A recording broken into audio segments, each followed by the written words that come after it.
بسم اللہ الرحمن الرحیم۔ اپنی امی جی کو یاد کرتے ہوئے کچھ اشعار کہے تھے، تو سنیں، اگر پسند آئیں تو کامنٹ کیجیے گا۔ نظم کا عنوان ہے تیرے وہ ہاتھ کہاں سے لاؤں اے میری ماں۔ صبح ہوتے ہی جو دعاؤں کے لیے اٹھ جاتے تھے، تیرے وہ ہاتھ کہاں سے لاؤں اے میری ماں۔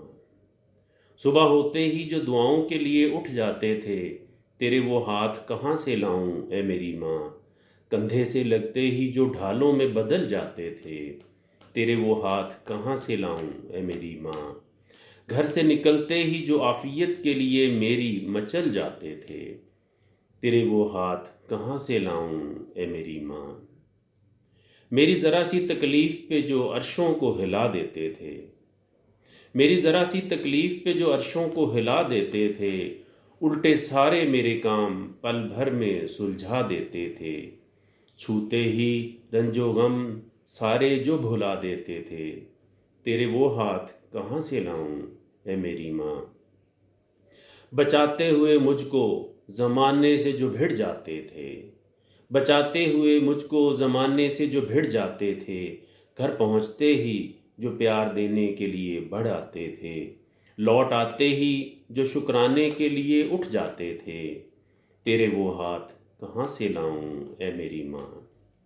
سردی گرمی میں جو لحاف اور ہوا بن جاتے تھے، سردی گرمی میں جو لحاف اور ہوا بن جاتے تھے، رات کے سناٹے میں خالق کو صدا بن جاتے تھے، کام میرے بنانے کے لیے بارگاہ الہی میں جڑ جاتے تھے، تیرے وہ ہاتھ کہاں سے لاؤں اے میری ماں۔ لکھ لکھ کے میرے ساتھ علم و عرفاں مجھ کو سکھاتے تھے، لکھ لکھ کے میرے ساتھ علم و عرفاں مجھ کو سکھاتے تھے، شرارتوں پہ سمجھانے کو دو چار جو کبھی لگ جاتے تھے، بعد میں سر پہ آ کے اکثر جو میرے رک جاتے تھے، تیرے وہ ہاتھ کہاں سے لاؤں اے میری ماں۔ اندھیروں کو مٹاتے علم کا دیپ جو جلاتے تھے، اندھیروں کو مٹاتے علم کا دیپ جو جلاتے تھے، اپنی ہی دھن میں بچوں کو کیا کیا نہ پڑھا جاتے تھے، گلوں شکووں کو بھلا کر بنانا اپنی تقدیر سکھاتے تھے، تیرے وہ ہاتھ کہاں سے لاؤں اے میری ماں۔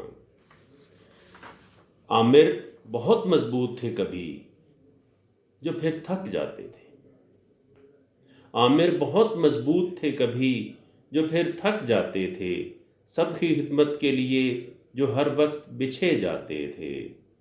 عامر بہت مضبوط تھے کبھی جو پھر تھک جاتے تھے، سب کی خدمت کے لیے جو ہر وقت بچھے جاتے تھے، جان سے جاتے ہی جو بے جان ہوئے جاتے تھے، تیرے وہ ہاتھ کہاں سے لاؤں اے میری ماں، تیرے وہ ہاتھ کہاں سے لاؤں اے میری ماں۔